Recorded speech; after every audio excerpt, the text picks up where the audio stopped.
in your whole career, we don't let anybody leave this room without talking about creativity. I don't know if we talked about that with you in the past, but in some of the like everybody has done something to their race car to try to find an edge. Mm-hmm. All right, you're now retired. It's all in the past. Statute of limitations. Yeah. Nothing's going to come back and get you. You're 2 days removed. Favorite? What was one thing either you did or maybe you saw someone else do? Another car, another competitor that was just so impressive that you think maybe we haven't heard about.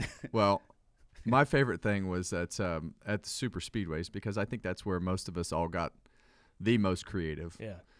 But it was so if you remember, they used to have a little sniffer that would go around the intake manifold. Mm-hmm. Well, that was created because of us. What was the sniffer doing? The sniffer was looking for air leaking between the intake manifold and the heads. Okay. So we were a little off at the speedways, and we came up with this system that when you would push the gas pedal down, the front studs of the intake manifold bolts were slotted so that the intake manifold, the harder I would push on the gas pedal, it would raise up, and we would pick up like a second. Damn. Yeah, we'd pick up like a second. So you'd hit the gas, and when the gas pedal would go all the way down, you'd have it stop a little bit short, and basically you'd use the carburetor to pull the front of the intake manifold up. That's beautiful. So that it would that it would suck air. Well, then they kind of caught wind of it, so they started using this sniffer. Well, then we would use we'd use grease to pressure lubricant to go between the intake manifold and the block and the heads and everything, so that when it would come back down, it would seal itself back up and pass the sniffer test. So. Explain the sniffer. I mean, like it was a wand that could detect air being sucked into the engine or got it. Yeah. Wow. Yeah. That was for you. You take pride in that. That you should. It's very creative. Yeah. Yeah. Like it takes that's what I mean.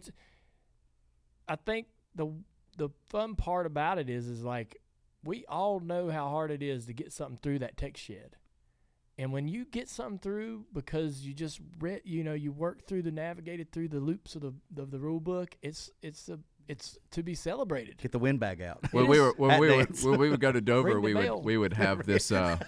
We would go to Dover. We ran so bad at Dover when we would go up there, we would have like a shiny. You remember those the shiny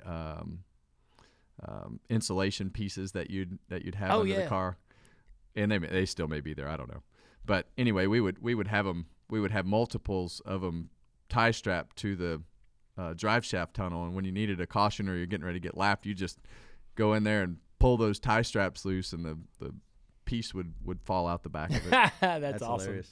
Yeah, but not as creative as the intake manifold. I think that's the award winner right there. That's impressive. We were at California Speedway one time, and we were winning the race, and we had a red flag, and we were sitting there in a red flag, and I went to fire the car back up, and I'm like, man, feels like all the tires are flat. They were all flat, all four of them. Damn, all of them. All of them were flat. My gosh, what year was that?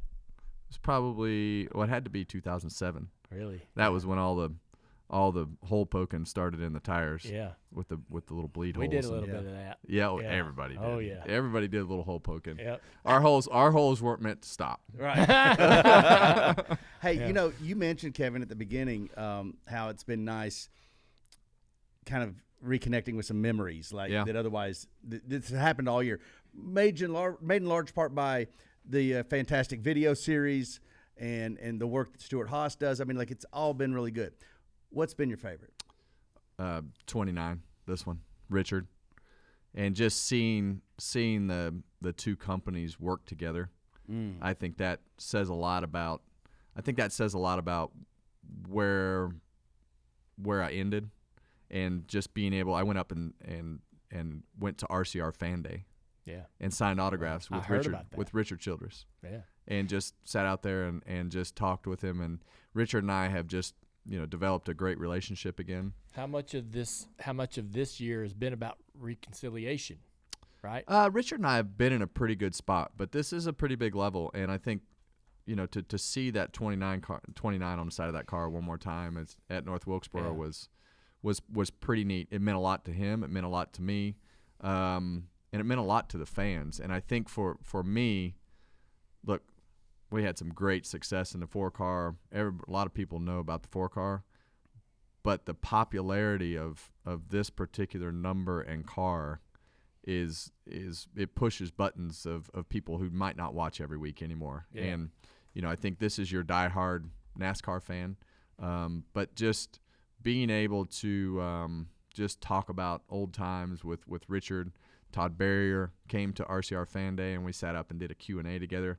I've got a Ford shirt on. He's got a Toyota shirt on, and chocolate's in the middle. And, I think that for me, I mean, that's really – I came to North Carolina. Richard gave me a break, and we both agreed to disagree on why I left the team. But when I walked in there and did that myself, I think that – and I told him I was leaving the team, I think that for him was – as respectable as you could be. Yeah. And circling all that back around and being able to have him included in the last year, have Stuart Haas. I mean, I walked in November of last year, and we started planning the retirement tour.